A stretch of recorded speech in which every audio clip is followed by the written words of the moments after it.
Here we are, almost to election day. Tens of millions of Americans have already voted. The polls are telling us nothing really useful. It's going to be an interesting Tuesday night. The polls basically show a super close race, close in the swing states. We're not sure what that means. Neither are the pollsters, really. The honest ones say they have no real clear way of being sure how it's all going to break. Fact of the matter is that we've got early voting that changes a lot of things. Pollsters don't even know really how to model it, since 2020 was such a weird year that it doesn't really give much guidance on translating the raw polling data into a turnout model. Each camp is looking at things and seeing reason for hope. But the fact is, everybody feels like the momentum is going Trump's way. That may be wrong. We really don't know for sure what's going to get people out. And we should all respect people's reasons for voting for the other candidate. It's America, it's a democracy. People get to make up their own mind. Unfortunately, early voting and the uneven laws surrounding it, because of course everybody's been fighting about that these last 4 years, mean that some states probably will take days to count their votes after Election Day. That includes the crucial swing state of Pennsylvania. Maybe on Tuesday night, we'll be able to tell that Pennsylvania's gone for Trump, but maybe not. Maybe there will be enough swing states that clearly go for Trump or for Harris that tell us basically when we go to sleep, we're pretty sure so-and-so is going to win. But the networks are going to be very cautious about calling it unless the evidence is really clear. But the momentum clearly feels like it's with Trump. He and J.D. Vance are relaxed. They're having fun. They're joking. Trump did the McDonald's stunt. He did the garbage truck stunt. They've both done 3 hours sitting down with Joe Rogan, whereas Harris refuses because she won't do more than an hour and she wants Rogan to fly to her. Okay. What about Tim Walz? I'm not sure he's been asked. I'm not sure he'd say yes.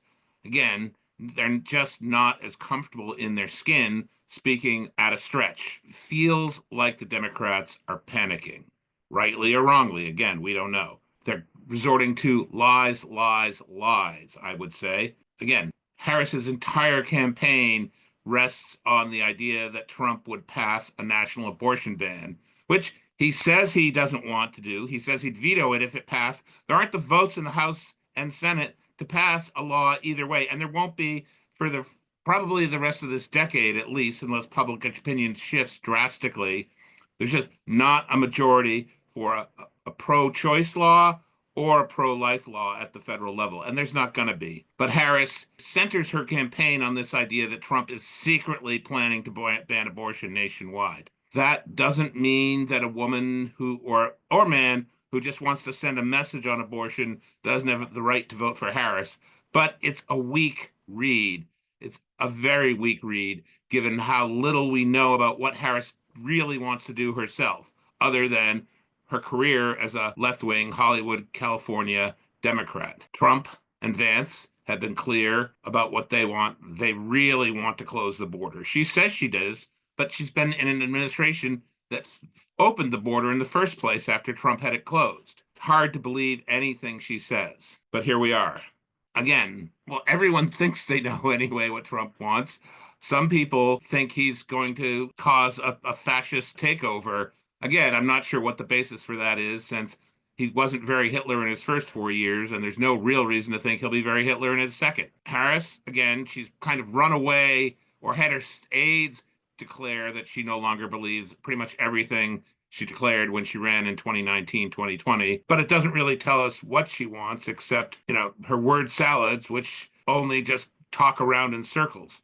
Again, she's done very few real interviews, and when she has, she's dodged. She doesn't ever explain anything. She says she wants price controls, and then she backs away, but then she comes back.